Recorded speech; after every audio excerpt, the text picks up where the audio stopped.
요한일서 4장 7절부터 12절까지의 말씀을 제가 대신 봉독해 드리겠습니다. 하나님께서 여러분들에게 주신 약속의 말씀으로 믿고 우리가 함께 이 말씀 보겠습니다. 하나님의 말씀을 들으십시오. 사랑하는 자들아, 우리가 서로 사랑하자. 사랑은 하나님께 속한 것이니 사랑하는 자마다 하나님으로부터 나서 하나님을 알고 사랑하지 아니하는 자는 하나님을 알지 못하나니 이는 하나님은 사랑이심이라. 하나님의 사랑이 우리에게 이렇게 나타난 바 되었으니 하나님이 자기의 독생자를 세상에 보내심은 그로 말미암아 우리를 살리려 하심이라. 사랑은 여기 있으니 우리가 하나님을 사랑한 것이 아니고 하나님이 우리를 사랑하사 우리 죄를 속하기 위하여 화목제물로 그 아들을 보내셨음이라. 사랑하는 자들아, 하나님이 이같이 우리를 사랑하셨은즉 우리도 서로 사랑하는 것이 마땅하도다. 어느 때나 하나님을 본 사람이 없으되 만일 우리가 서로 사랑하면 하나님이 우리 안에 거하시고 그의 사랑이 우리 안에 온전히 이루어지느니라. 아멘. 저와 여러분들이 알다시피 믿는 사람들과 믿지 않는 사람들이 기독교에 대해서 들어본 말이 있습니다. 기독교는 사랑의 종교이다라는 말을 들어보신 적이 있을 것입니다. 그리고 오늘 본문 말씀은 우리가 믿는 이 기독교가, 이 기독교 신앙이 왜 사랑의 종교인지, 사랑의 신앙인지를 우리에게 세 가지로 알려줍니다. 첫 번째로 기독교가 사랑의 종교인 이유는 하나님께서 사랑이신 분이기 때문에 그렇습니다. 기독교가 사랑의 종교인 첫 번째 이유는 우리가 믿는 하나님께서 사랑이신 분이기 때문에 그렇습니다. 오늘 8절 말씀이 이에 대해서 이렇게 말합니다. 사랑하지 아니하는 자는 하나님을 알지 못하나니 이는 하나님은 사랑이심이라. 이렇게 말하죠. 성경은 하나님은 사랑이시다라고 말하고요. 이는 굉장히 유명한 말씀이죠. 한 번은 그 고속도로를 차를 타고 가다가 큰 전광판에 하나님은 사랑이시다라는 말을 보았습니다. 그리고 예전에 잠실 야구장에서도 그 이제 광고판 있지 않습니까? 거기에 하나님은 사랑이시다라는 이 성경 글귀가 써져 있더라고요.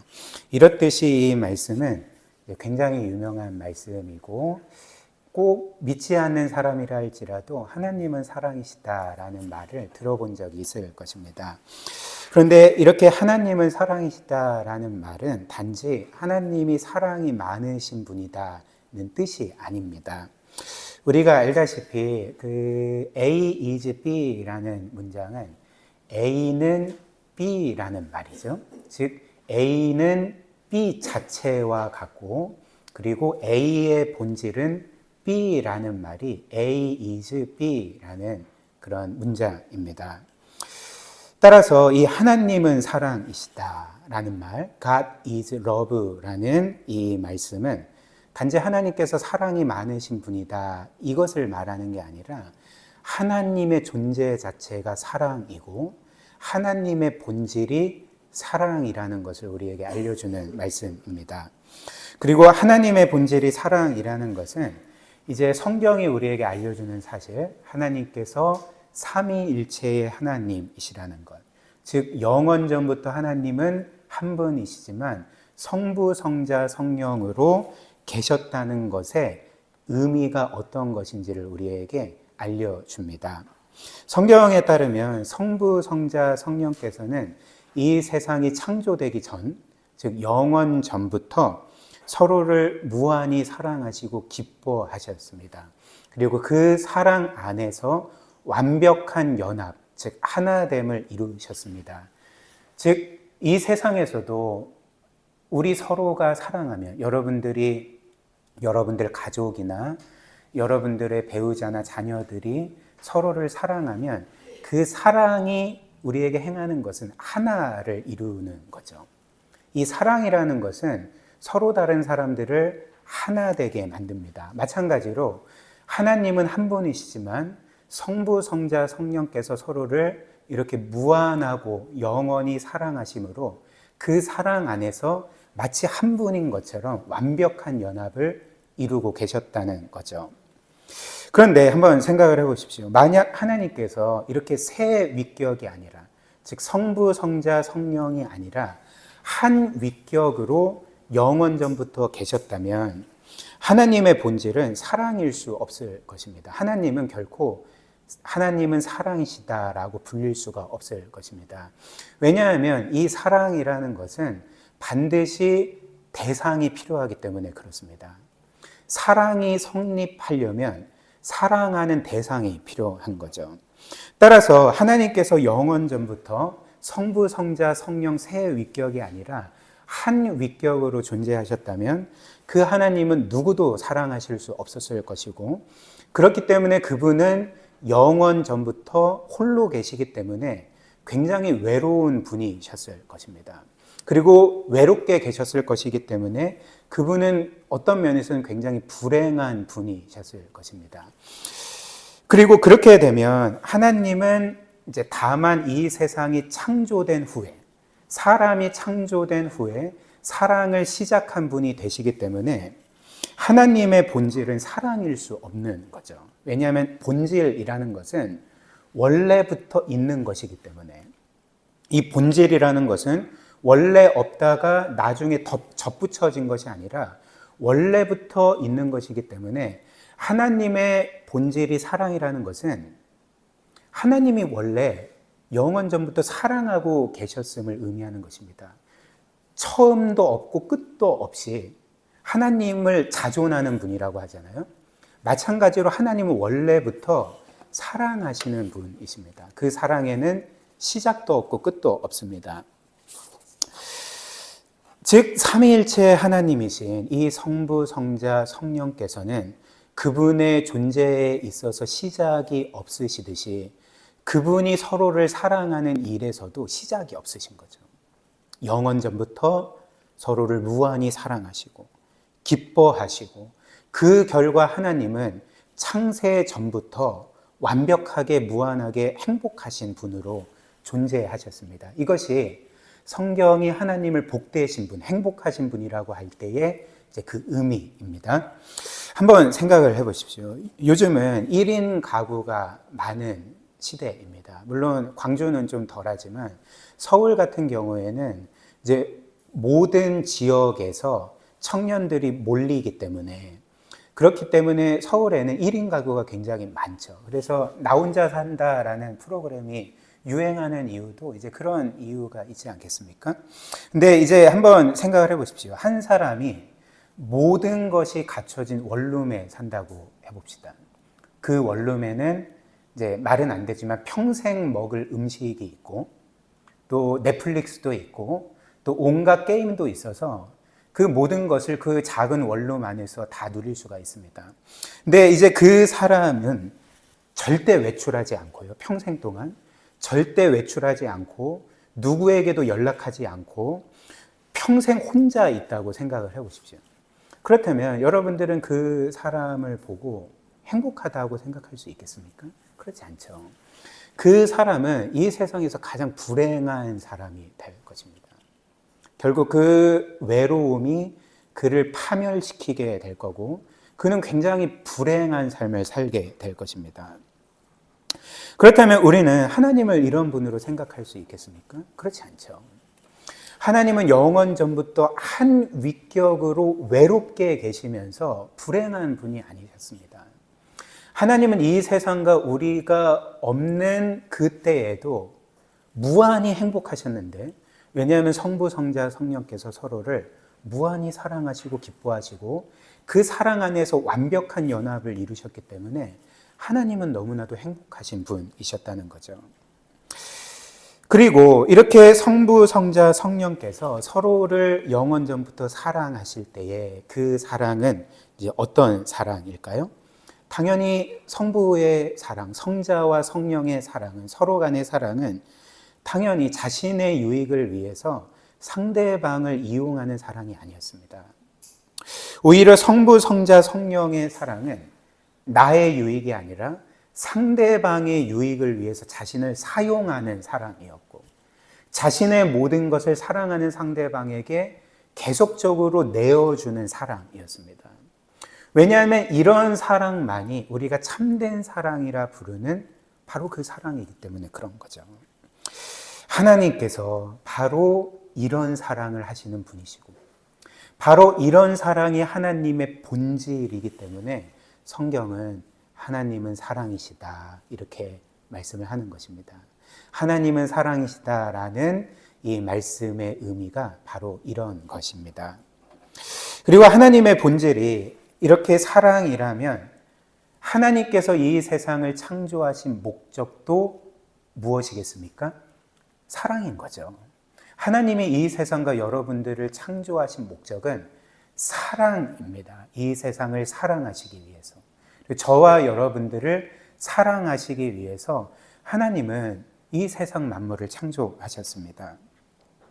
그리고 하나님께서 이 세상, 특별히 사람을 창조하신 목적이 사랑이라고 할 때 하나님은 사람을 너무나도 사랑하시고, 그래서 그 사람이 하나님의 사랑 안에서 영원한 행복을 누리도록 사람을 창조하신 거죠. 그리고 그 결과 사람은 하나님의 사랑 때문에 그 하나님을 사랑하게 되고 기뻐하게 되고 그 하나님을 영화롭게 하도록 하시기 위해서 하나님이 사람을 창조하신 것입니다. 이를 우리에게 정리해 주는 것이 바로 웨스트민스터 소요리 문답 1문 1답입니다. 여러분들이 외우시는 분도 있으시겠는데, 웨스트민스터 소요리 문답 1문 1답은 사람의 존재의 목적, 창조의 목적을 이렇게 밝힙니다. 한번 보십시오. 사람의 제일 되는 목적, 즉 사람이 창조된 목적은 무엇입니까? 답을 이렇게 적어놨습니다. 사람의 제일 되는 목적은, 즉 하나님이 사람을 창조하신 목적은 하나님을 영화롭게 하고 그 하나님을 영원토록 즐거워하는 것입니다. 이렇게 정리해 놓았습니다. 그렇다면 무엇이 우리로 하여금 하나님을 영화롭게 하고 그 하나님을 영원토록 기뻐하게 만들 수 있겠습니까? 단 하나밖에 없는 거죠. 하나님이 우리를 위협하셔서 너가 나를 영화롭게 하지 않고 기뻐하지 않으면 죽여버리겠다, 이런 식으로 하나님이 우리에게 영광을 돌리도록 강요하시는 분이십니까? 그렇지 않죠. 저와 여러분들이 자발적으로 하나님을 영화롭게 하고 그분을 영원토록 기뻐하게 만드는 게 무엇입니까? 그 위대하신 하나님이 저와 여러분들을 사랑하신다는 사실, 그 위대하신 하나님이 저와 여러분들을 그분의 사랑을 받도록 창조하셨다는 그 사실이 저와 여러분들로 하여금 그분을 영화롭게 하고 그분을 기뻐하게 만든다는 것입니다. 이해되십니까? 저와 여러분들은 이 찬양을 알고 있습니다. 당신은 사랑받기 위해 태어난 사람이라는 그 노래를 다 알고 계시죠? 우리 권희 형제도 이 노래 들어본 적 있죠, 그렇죠? 교회 나오기 전부터도 아마 들어본 적이 있을 것입니다. 이 노래의 가사가, 처음 가사가 이렇습니다. 당신은 사랑받기 위해 태어난 사람, 당신의 삶 속에서 그 사랑 받고 있지요. 이게 이제 첫 가사입니다. 그래서 꼭 기독교인이 아니더라도 이제 많은 사람들이 내가 사랑을 받기 위해 태어났다고, 그리고 그 사랑을 지금도 받고 있다고, 이 노래 가사로 인해서 이제 많은 위로와 힘을 얻은 것 같습니다. 근데 이 노래 가사처럼 사람은 정말 사랑받기 위해 태어난 사람입니다. 사랑받기 위해 창조된 존재입니다. 하나님께서 사람을, 그분의 사랑을 받도록 창조하셨기 때문에, 하나님의 사랑 안에서 진정한 행복을 누리도록 창조하셨기 때문에 이 찬양의 가사는 성경의 진리를 그대로 우리에게 반영해 줍니다. 그래서 성경에 따르면 하나님은 사람을 창조하실 때 창세기 3장을 보면, 창세기 1, 2장을 보면 하나님께서 사람을 그분의 형상으로 창조하셨다고 말을 하는 거죠. 그리고 성경에 따르면 누구누구의 형상으로 태어났다는 것은 그 사람이 그 사람을 낳은 자녀라는 의미로 사용이 됩니다. 창세기 5장을 보면 아담이 셋을 낳았을 때 그 셋이 아담의 형상으로 태어났다 이렇게 말을 합니다. 그렇다면 하나님께서 사람을 그분의 형상으로 창조하셨다는 말은 무엇이겠습니까? 우리를 그분의 사랑받는 아들과 딸 같은 존재로 창조하셨다는 말입니다. 저와 여러분들이 하나님의 사랑을 받는 자녀로 창조되었다는 말이죠. 이처럼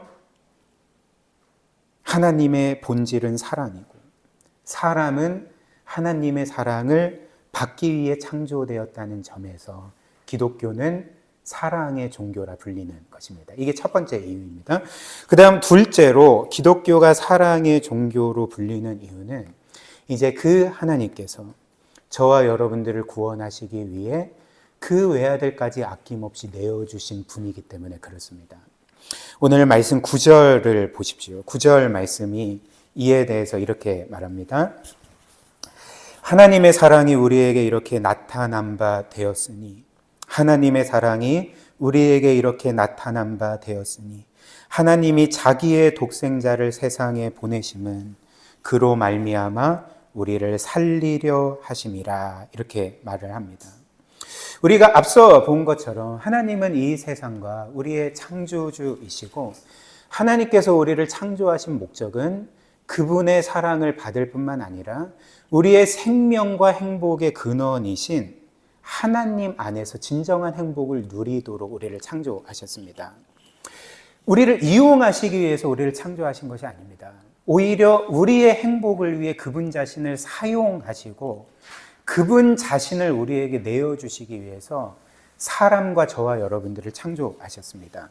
그래서 사람은 하나님께서 우리를 창조하신 이 목적에 따라서 우리가 하나님 안에 거하고 즉 우리의 생명의 근원이신 행복의 근원이신 하나님 안에 거하고 하나님을 향해 살 때만이 우리는 참으로 생명을 누리고 행복을 누릴 수 있게 디자인된 존재입니다. 사람이 이런 존재입니다. 그러나 이제 불행한 사실이 무엇일까요? 저와 여러분들이 아시다시피 사람들은 그 하나님을 하나님으로 대하지 않습니다. 그 하나님을 없는 존재처럼 여깁니다. 그 하나님을 무시하고 그 하나님을 떠나 살고 있습니다. 그래서 사람들은 마치 이제 하나님이 아니라 자기 자신이 자신을 만든 창조주인 것처럼 생각하며 살아가게 되고 이제 자신이 자신의 삶의 주인인 것처럼 하나님의 뜻을 모든 면에서 거스르며 살아가고 있습니다. 선하게 살든 악하게 살든 그것은 상관이 없습니다. 선한 사람도 하나님을 무시하며 살고 악한 사람도 하나님이 없는 것처럼 자기가 자신의 삶의 주인인 것처럼 살아가게 됩니다. 그리고 그 결과가 무엇입니까?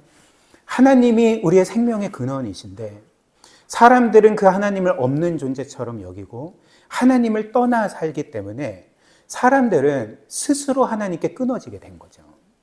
생명의 근원에서 스스로 끊어지게 된 것입니다.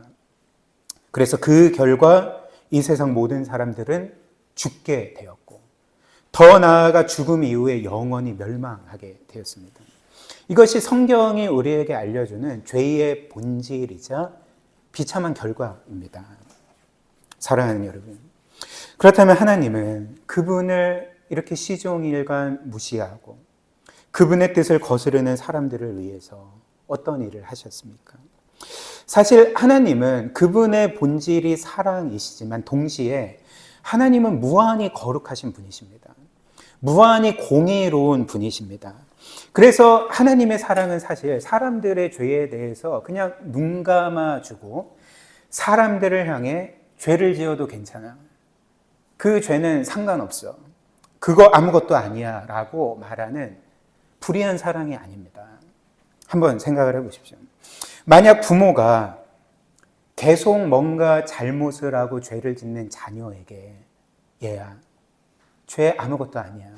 그거 그냥 상관없어 라고 말을 한다면, 그냥 그 죄를 용납한다면 그 부모는 자녀를 사랑하는 게 아닙니다. 그 부모는 자녀의 삶을 파괴하고 있는 것입니다. 또한 한 나라의 왕이 계속 죄를 짓는 백성들에게 그래, 마음껏 죄를 지어도 되지. 그 죄, 그거 뭐 별거 아니야 라고 그 모든 죄를 용납한다면 그 왕은 백성을 사랑하는 왕이 아니죠. 오히려 백성과 나라를 파괴하고 있는 것입니다. 근데 하나님은 오늘 말씀처럼 무한히 사랑이신 분이시지만, 그분의 본질 자체가 사랑이신 분이지만 동시에 그분은 무한히 거룩하고 공의로운 분이십니다. 그래서 하나님은 죄를 반드시 심판하셔야 되고 반드시 이 세상에 궁극적으로 완전한 공의를 이루시는 분이십니다. 그렇다면 그 하나님께서 그분을 무시하고 그분의 뜻을 거스르고 마치 자신이 자신의 창조주인 것처럼 사는 사람들을 향해서 하신 일이 무엇입니까? 오늘 말씀처럼 하나님은 저와 여러분들을 위해서, 이 세상 모든 사람들을 위해서 그분의 외아들을 내어주셨던 거죠. 그리고 그 하나님의 외아들이신 예수 그리스도께서는 하나님의 뜻에 죽기까지 순종하셔서 저와 여러분들의 모든 죄를 대신 담당하시고 우리가 받아야 될 하나님의 공의로운 심판을 대신 받으심으로써 우리를 구원하신 것입니다. 그래서 오늘 본문 말씀 10절은 우리에게 이렇게 말하죠. 10절, 사랑은 여기 있으니 우리가 하나님을 사랑한 것이 아니요 하나님이 우리를 사랑하사 우리 죄를 속하기 위하여 화목제물로 그 아들을 보내셨음이라, 이렇게 말을 합니다. 특별히 이 말씀은 하나님께서 저와 여러분들을 위해서, 이 세상 사람들을 위해서 그분의 외아들을 보내실 때에 우리의 모든 죄를 속하기 위한 화목제물로 보내셨다, 이렇게 말을 합니다. 화목제물로 보내셨다, 이렇게 말을 하죠. 그리고 여기에서 화목제물이라는 것은 하나님과 죄인인 우리 사이의 불화한 관계를 화목시키는 제사를 의미합니다. 그렇다면 하나님이 그분의 외아들을 우리를 위한 화목제물로 내어주셨다는 것은 바꿔 말하면 뭘 의미하겠습니까? 원래 하나님과 우리의 사이가 불화한 사이였다는 것입니다. 불화한 관계였다는 것입니다. 그렇다면 하나님과 우리 사이를 불화하게 만든 것은 누구입니까? 하나님입니까? 그렇지 않죠. 바로 우리가 그 불화의 주체인 거죠. 우리가 바로 그 하나님을 무시했기 때문에, 없는 존재로 여겼기 때문에, 도덕적으로 악하게 살지 않아도 도리어 우리가 선하게 산 것, 우리가 이 땅에서 성취한 것, 또 내가 남들보다 낫다고 생각하는 재능, 지혜, 이 모든 것으로 인해서 마치 내 삶의 주도권이 나에게 있는 것처럼 착각하고 하나님의 주권 앞에 무릎 꿇지 않고 그분의 뜻을 거스르고 살아가면서 스스로 하나님을 떠나고 등졌기 때문에 하나님과 우리 사이를 불화하게 만든 주체는 하나님이 아닙니다. 우리 자신입니다. 그렇기 때문에 하나님은 어떤 분이십니까? 우리는 인생 내내 모든 일에서 끊임없이 하나님과 불화하려고 했지만 하나님은 이 세상 처음부터 그분이 행하시는 모든 일에서 우리와 화목하려고 하셨던 것입니다. 그래서 우리와 이 화목을 이루시기 위해서 하나님은 먼저 우리를 사랑하셨고 먼저 그 아들을 우리를 위한 화목제물로 내어주셨다.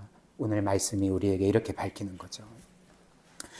사랑하는 여러분, 그래서 하나님의 아들이신 예수 그리스도께서 십자가에 못 박히셨을 때 그분이 겪은 일이 무엇인지 아십니까? 물론 그분은 육체적인 고통을 겪으셨습니다. 손과 발에 대못이 박히셨습니다. 그분의 온 몸이 발가 벗겨지셔서 시루라기 하나 없는 부끄러운 상태가 되어서 사람들에게 수치와 모욕을 당하셨습니다. 또 그분의 머리에는 날카로운 가시로 엮은 가시면류관이 씌워져서 그분의 머리에는 계속 피가 흐르고 계셨습니다. 그러나 주께서 십자가에서 겪으신 것은 이런 육체적인 고통만이 아니셨습니다. 주께서 십자가에서 겪으신 것이 무엇인지 아십니까? 영원토록 사랑했고 또 자신을 사랑해 주신 그 성부 하나님께 철저하게 버림받으시고 그 하나님 아버지의 진노와 심판의 대상이 되셨던 것입니다. 즉, 뭘 보여줍니까? 예수님은 십자가 위에서 하나님과 불화하게 되셨다는 거죠. 하나님과 불화하게 되셨던 것입니다. 사실 우리가 앞서 설교 1대지에서 살펴본 것처럼 원래 성자 하나님은 삼위일체 하나님으로서 영원 전부터 성부 하나님과 우리가 상상할 수 없는 화목의 관계를 누리셨습니다. 그 성부 하나님의 무한한 사랑과 기쁨의 대상이셨고 그분은 단 한순간도 성부 하나님과 불화한 적이 없습니다. 늘 화목을 이루신 분이셨습니다. 그러나 그런 성자께서 십자가 위에서 성부 하나님으로부터 철저하게 버림을 받으셨습니다. 불화하게 되신 거죠. 왜 그분이 성부와 불화하게 되셨습니까? 원래 하나님과 우리의 죄 때문에 불화했던 우리가 그 아들이 우리 대신 하나님과 불화하게 되심으로써 우리는 그 하나님과 영원히 화목을 누리게 하시기 위해서 그 성자께서 저와 여러분들을 위해서 성부와 불화하게 되신 거죠. 그리고 이제 하나님은 이렇게 우리를 대신하여 십자가에 못 박혀 죽으셨다가 3일 만에 부활하시고 이제는 하늘에 오르셔서 보좌 우편에 앉아 온 세상 만물을 다스리시는 그 예수 그리스도를 믿는다면 모든 죄가 용서받고 영원히 멸망하지 않고 영생을 얻게 되고 하나님의 자녀가 되는 권세를 얻게 된다. 하나님이 그렇게 우리에게 약속하셨습니다. 그리고 하나님은 지금도 이 세상 모든 사람들을 부르고 계시는 거죠. 이 약속은 저와 여러분들에게만 주신 약속이 아니라 이 세상 모든 사람에게 주신 구원의 약속입니다. 저와 여러분들을 부르셨을 뿐만 아니라 여전히 여러분들의 가족을 부르고 계시고 여전히 여러분들의 이웃을 부르고 계시고 여전히 여러분들의 개인적으로 알지 못하는 많은 사람들을 초대하고 계십니다. 사랑하는 여러분, 이처럼 하나님께서 우리를 위해 그분의 외아들을 내어주시고 자신의 생명을 내어주신 사랑만큼 놀라운 사랑이 있습니까? 이런 사랑은 여러분들의 배우자가 줄 수 있는 사랑이 아닙니다. 여러분들의 사랑하는 자녀가 여러분들에게 줄 수 있는 사랑이 아닙니다. 이 사랑은 오직 하나님만이 주실 수 있는 사랑입니다. 이 세상 어떤 종교의 신이 사람들을 위해 자신의 생명을 버렸다고 하는 것을 들어보신 적이 있습니까? 사람들을 위해 자신의 생명을 내어준 신은 단 하나밖에 없습니다. 하나님밖에 없습니다. 오직 하나님만이 이 일을 하셨고 오직 하나님만이 그분의 본질이 사랑이셔서 저와 여러분들에게 우리의 가족도 줄 수 없고 우리를 이 세상에서 가장 사랑하는 사람도 결코 우리에게 줄 수 없는 영원하고 완전한 사랑을 우리에게 주십니다. 이것을 우리가 믿어야 합니다. 그래서 이런 이유로 9절 말씀은 하나님께서 그분의 아들을 내어주신 것에서 하나님의 사랑이 나타났다. 우리에게 이렇게 말해주는 거죠. 이 하나님의 놀라운 사랑은 저와 여러분들이 이 세상에서 경험할 수 있는 사랑과는 전적으로 다릅니다. 예를 들면 이 세상에서 사람들은 저와 여러분들, 저도 생각을 해보니까 그런 것 같아요. 저와 여러분들은 어떤 면에서 이 사랑이라는 말을 이제 남발하는 경향이 있는 것 같습니다. 특별히 과거와는 다르게 이제 누구든지 쉽게 메시지를 보낼 수 있잖아요. SNS 메시지를 보낼 수 있잖아요. 그래서 우리는 이제 어떤 메시지를 주로 보냅니까? 사랑해, 힘내, 응원해, 어렵지, 내가 너를 위해 기도할게, 너가 어려울 때 너와 함께 할게. 그리고 이 말뿐만 아니라 또 사랑을 표현하는 이모티콘도 보내고 뭐 그렇지 않습니까? 이렇듯이 우리는 이 사랑이라는 말을 어떤 면에서는 남발합니다. 그러나 이 사실을 아십니까? 사람들은 이렇게 서로의 관계에서 자신에게 뭔가 손해가 된다 싶으면 더 이상 그런 말을 하지 않습니다.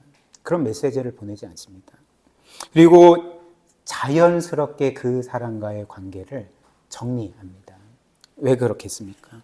이 세상에서 사람들이 보통 말하는 사랑은 그 관계에서 내가 손해보지 않는 이상, 내가 뭔가 득을 보는 그 한도까지만 유지되는 사랑이기 때문에 그렇죠. 그러나 하나님의 사랑은 이 세상의 사랑과 다릅니다. 이 세상의 사랑은 손해를 보면 끊는 사랑이지만 하나님의 사랑은 손해를 감수하는 사랑, 희생을 감당하는 사랑. 그분이 우리에게 사랑을 받지 못한다 할지라도 우리를 끝까지 신실하게 사랑하는 사랑이 바로 여러분들이 받은 사랑임을 기억하십시오. 믿으십시오. 그렇기 때문에 하나님의 사랑은 우리의 자격과는 상관없이 우리에게 죄가 많을지라도 계속 영적으로 실패할지라도 내가 볼 때 내가 별로 귀하게 보이지 않는다 할지라도 그런 우리를 끝까지 영원토록 사랑하시는 사랑이 하나님이 저와 여러분들에게 베풀어 주신 사랑입니다. 이것이 바로 기독교가 사랑의 종교라고 불리는 이유인 거죠. 마지막 세 번째로 기독교가 사랑의 종교인 이유는 이제 이렇게 하나님의 놀라운 사랑을 받은 저와 여러분들이 이제 마땅히 하나님을 사랑해야 할 뿐만 아니라 서로를 사랑해야 하기 때문에 그렇습니다. 11절 말씀, 우리 11절을 함께 읽어볼까요? 11절 시작. 사랑하는 자들아, 하나님이 이같이 우리를 사랑하셨은즉 우리도 서로 사랑하는 것이 마땅하도다. 성경은 우리가 서로 사랑하는 일을 하면 좋지만 그렇지 않아도 뭐 크게 상관없다, 이렇게 말하지 않죠. 성경은 하나님께서 이같이 너희를 사랑하셨으니 너희가 서로 사랑하는 것이 마땅하도다, 이렇게 말을 합니다. 여러분들은 마땅하도다라는 단어가 주는 의미가 뭐라고 생각하십니까? 마땅하도다라는 말은 이제 이런 말이죠. 어떤 일이 논리적으로 매우 타당해서 그 일을 반드시 해야 된다는 그런 경우에 우리는 이제 마땅하도다라는 말을 씁니다. 우리가 서로 사랑하는 게 마땅합니다. 우리가 서로 사랑하는 게 매우 이치에 맞고 마땅히 해야 될 일입니다. 왜냐하면 하나님이 우리를 그렇게 사랑하셨기 때문에 그렇습니다. 아무 자격도 없는 우리를 지금도 영원히 사랑해 주시기 때문에 그렇습니다. 그리고 오늘 성경은 우리가 이렇게 하나님께로부터 받은 사랑으로 서로를 사랑하게 될 때에 하나님이 우리 안에 거하시고 하나님이 우리 안에 계시다는 것을 눈으로 볼 수 있다고 말을 합니다. 12절 말씀. 어느 때나 하나님을 본 사람이 없으되 만일 우리가 서로 사랑하면 하나님이 우리 안에 거하시고 그 사랑이 우리 안에 온전히 이루어지느니라. 물론 하나님은 여전히 우리 안에 거하십니다. 우리를 떠나지 아니하십니다. 그러나 우리가 사랑할 때에 우리는 정말 하나님이 우리 안에 계시다는 것을 눈으로 볼 수 있다는 거죠. 왜냐하면 우리가 서로 사랑하는 것이 하나님의 사랑 때문이기 때문에, 하나님이 주신 사랑으로 사랑하는 것이기 때문에 우리가 서로 사랑할 때 하나님이 우리 가운데 나타나십니다. 물론 저와 여러분들이 삶에서 계속 경험하는 것처럼 사람을 사랑하는 것은 쉬운 일은 아닙니다. 우리는 때때로 어떤 사람을 사랑하기 때문에 상처를 받을 때도 있고요, 손해를 볼 때도 있고요, 심지어 배신을 당할 때도 있습니다.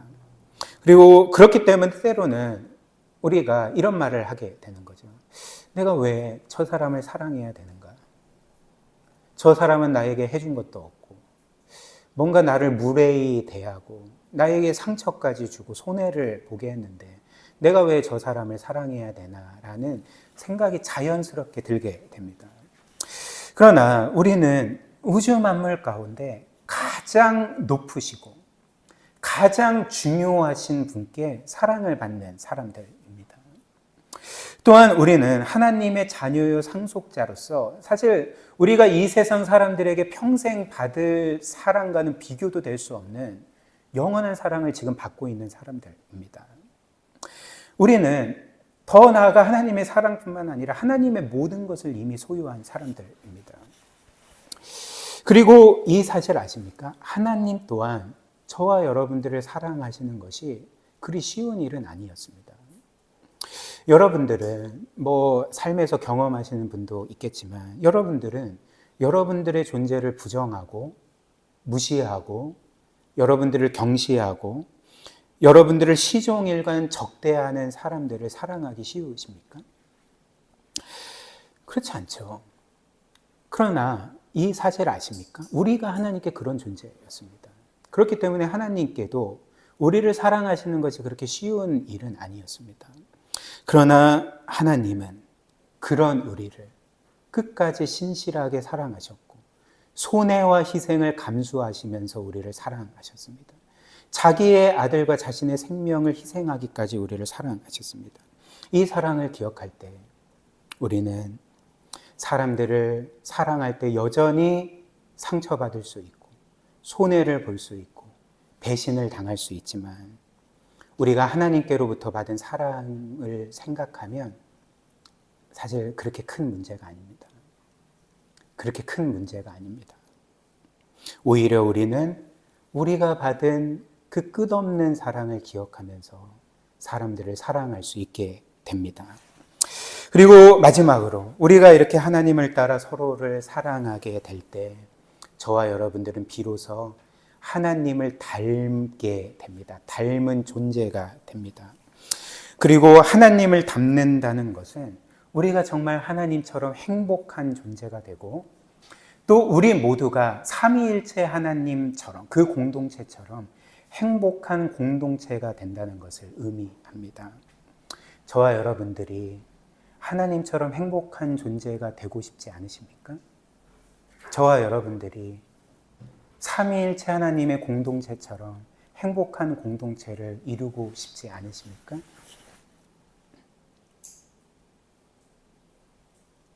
우리에게 우리가 원하는 것이 주어지는 것이 우리를 진정으로 행복하게 만들지 않습니다. 나는 좀 돈이 많았으면 좋겠다. 나는 좀 사람들의 인정과 칭찬을 받았으면 좋겠다. 나는 뭔가를 이루기를 원한다. 근데 실제로 그것을 얻게 되면 여러분들은 여러분들이 기대한 행복을 손에 넣지 않았음을 얼마 후에 깨닫게 될 것입니다. 저와 여러분들은 하나님의 사랑을 받고 하나님처럼 사랑할 때만이 하나님처럼 행복해질 수 있습니다. 이 사실을 우리가 기억하고 그래서 하나님께서 우리에게 베푸신 놀라운 사랑, 지금도 우리에게 베풀어주고 계신 그 사랑을 기억하면서 서로를 신실하고 책임감 있게 사랑하면 좋겠습니다. 그래서 저와 여러분들이 이런 교회를, 이런 공동체를 이루어서 우리를 향한 하나님의 선하신 뜻을 함께 이루어가 주시기를 주님의 이름으로 축복합니다. 우리 함께 오늘 말씀 기억하며 기도하도록 하겠습니다.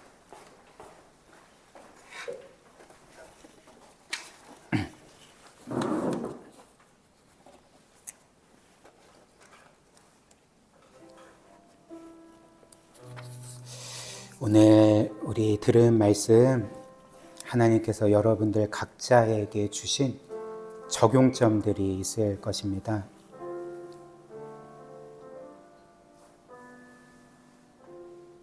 성경은 끝없이 불행해하는 우리에게 그 불행의 이유를 이렇게 밝힙니다. 그 근원적인 이유를 이렇게 밝힙니다. 너가 불행한 것은 너의 삶이 너의 뜻대로 되지 않기 때문도 아니고, 너가 원하는 것을 손에 넣지 못했기 때문도 아니고, 다른 어떤 것이 아니라 너가 하나님 사랑 안에 거하지 않고 그 사랑으로 사랑하는 삶을 살지 않기 때문이다 라고 우리에게 말해 줍니다. 하나님이 행복하신 이유는 그분이 사랑하시는 분이기 때문에 그렇습니다. 우리도 그분을 본받아 사랑하게 될 때 우리는 그분의 행복을 누리게 됩니다. 사랑하지 않으면 우리는 우리 자신에게 함몰된 삶을 살게 되어서 뭔가 인생이 우리 뜻대로 되지 않으면 우리는 계속적으로 낙심하게 되고 절망하게 되고 두려워하게 됩니다. 그러나 이 사랑만이 저와 여러분들을 우리 자신으로부터 해방시킵니다. 이 사실을 기억하면서 이 하나님의 사랑을 단지 머리로만 아는 게 아니라 우리의 영혼과 심령으로 인격적으로 경험할 수 있도록 은혜를 주시고 하나님을 닮은 사랑하는 행복한 삶 살게 해달라고 우리 말씀 기억하며 함께 기도하도록 하겠습니다.